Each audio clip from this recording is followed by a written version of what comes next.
I know what you're thinking to yourself. If I could just swing like that and hit the ball like that every single time, golf would be the greatest game ever for me, because I would actually be able to go out and enjoy it all the time instead of being frustrated and aggravated and chasing balls all over the trees and all over the place.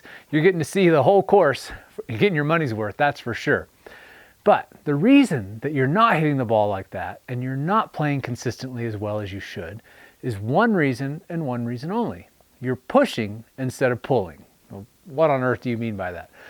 The concept of pushing versus pulling is at the very core of rotary swing, because it's a physics fundamental that's going to explain all of the swing flaws that you've ever struggled with. Coming over the top, losing lag, flipping at impact, chicken wing, not being able to shift your weight. If any of those describe you, listen up, because I'm going to go inside for just a moment and explain with a couple props this concept of pushing versus pulling to help you understand why you're struggling with your golf swing. What I have before you is every training aid that you ever need to understand the golf swing. I have a children's toy and a flail that I made in my garage. These two things will completely transform the way that you think about the golf swing from this day forward. So let's start with the truck. Now, how many of you have pulled a trailer down the highway? Well, most of us probably have. Now, how many of you have pushed a trailer down the highway? Nobody, right? What happens when you try to push a trailer? Well, if I pull it, I can just put my finger lightly on this truck and I pull it and the trailer follows perfectly in a line all the way down, no problem. But as soon as I start pushing it, oh, what happened? Let me back this up again. Oh, what happened? I'm doing the same thing. I'm just have my finger on it. I'm moving it, but almost instantly, the trailer jackknifes. As soon as I start pulling, I can go for days. I don't have to pay any attention. I can look at the camera and trailer follows along. As soon as I back up, what happens? This concept goes back to pushing versus pulling. If the trailer is being pulled by the force of movement, the truck, the trailer will automatically line up its center of gravity with the center of gravity of the truck. Now, what happens when you push something is that these two centers of gravity must be perfectly aligned, or they will tend to rotate around each other. So this center of gravity is not perfectly in line with this truck. Now I could go and really slowly, I could make corrections as I go along to try and keep these two centers of gravity aligned, but I would have to go very slow and I'd have to make constant corrections. When I'm pulling, I can be a drunk driver basically driving this trailer. It's still going to pull straight behind without me paying any attention at all. That is the secret to the golf swing.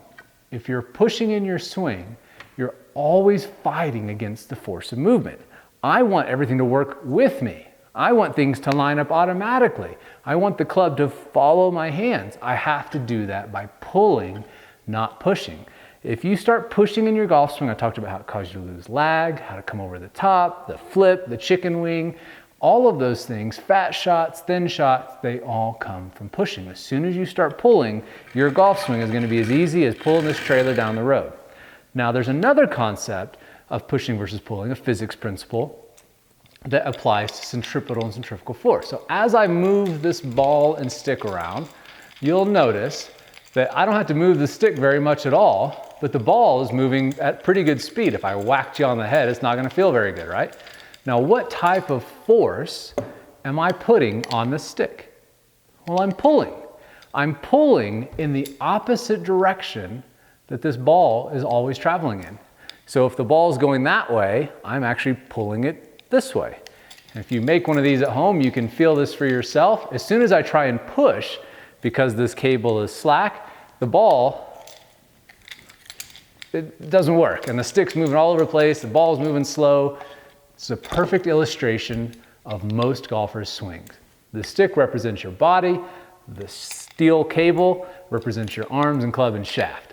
You never try and move this part.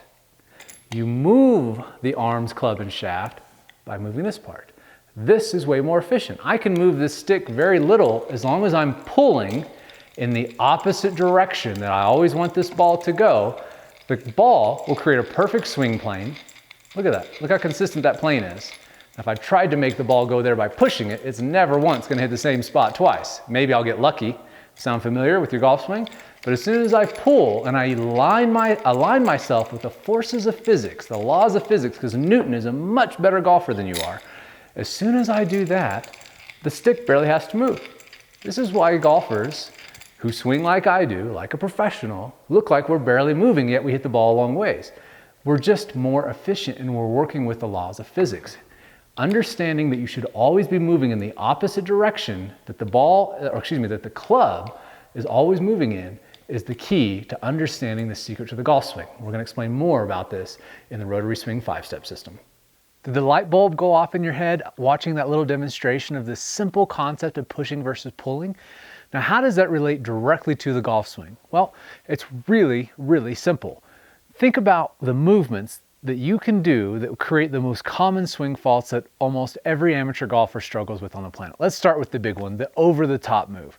That is one thing that nearly every golfer who's ever picked up a golf club for the first time has struggled with, coming over the top and hitting a pull slice. It's almost the butt of every golf joke because it's so prevalent. The whole reason that it happens is simple. It's, again, pushing versus pulling. If you're pushing, you're going to come over the top. If you're pulling, you won't. It's that simple. Let me show you why. So first, let's look at what this over-the-top move looks like that so many golfers struggle with. As they start down, they start pushing from this right side, and as you push from the right shoulder, that moves the club out over the top of the plane. Now you also have your right arm, your tricep, and your wrist that can also push. That's what's going to cause you to start to cast the club. So as you push, that's how you create the over-the-top move. Pushing from the right leg will also rotate your upper torso, and that will get you coming over the top. Any little pushing movement that you create at the start of the transition will always get you coming over the top. Now let's look at the opposite. If I pulled with my left side, what would happen? Well, I'm going to take my right arm completely off the club and pull my arm. Well, look what happens. Now the club's actually coming too far from the inside. It's a huge change. The pushing can always make the club go out this way. It's always going to cause you to move the club out away from you, casting the club. Pulling drops the club down to the inside. Now, of course, you have to do both in the swing, and we'll go more in depth on that as you join Rotary Swing and start going through the process of understanding when you should push and when you should pull and when to balance those two out. But the main concept is if you understand that the majority of the time you should always be pulling instead of pushing, you'll have more lag, you'll shallow out your swing plane, and you'll hit the ball more solidly, more consistently, and more importantly, with less effort than ever possible because you're going to maintain leverage in your swing. So just as the right side causes you to come out over the top, it also causes you to cast the club. The problem is most golfers are right-handed and they're playing with clubs that are right-handed clubs. So the instinct that you have is as you go to the top and you load up this arm by folding at the elbow and folding at the wrist and elevating at your shoulder, all you want to do is unload all those muscles you load in the backswing. And because you're right-handed anyway, your right side is already really dominant. So the only thing you can do from this position is extend and lose your lag and cast the club when you push with the right. Now, let's do the opposite. If you've got a club laying around, try this for yourself. Take just your last 3 fingers of your left hand, take the right hand off, and just pull down. Now look how much lag is created. In fact, I can't even throw the club because I don't have my thumb on there to push against the shaft. Again, pushing versus pulling. As I pull, I maintain more lag than I know what to do with. In fact, I have too much lag. If you're casting the club, you're pushing against the shaft. Same thing happens at impact if you have a little bit of a flip. Guess where that flip comes from? Your right wrist is hinged back, loaded, and then you push against the club, and all of a sudden your left wrist breaks down, which leads into the next most common flaw, the dreaded chicken wing. Again, you can't create this move unless you're pushing too hard from the right side. So if you're casting the club, coming over the top, scooping at impact, chicken wing, are the 4 most common swing faults that nearly every amateur golfer struggles with. It all comes from pushing from the right side. So that is a critical concept that you need to understand as you're working to improve your swing and you're learning more about why the rotary swing is so powerful and so effective. It's because we don't work against the laws of physics, we work with them.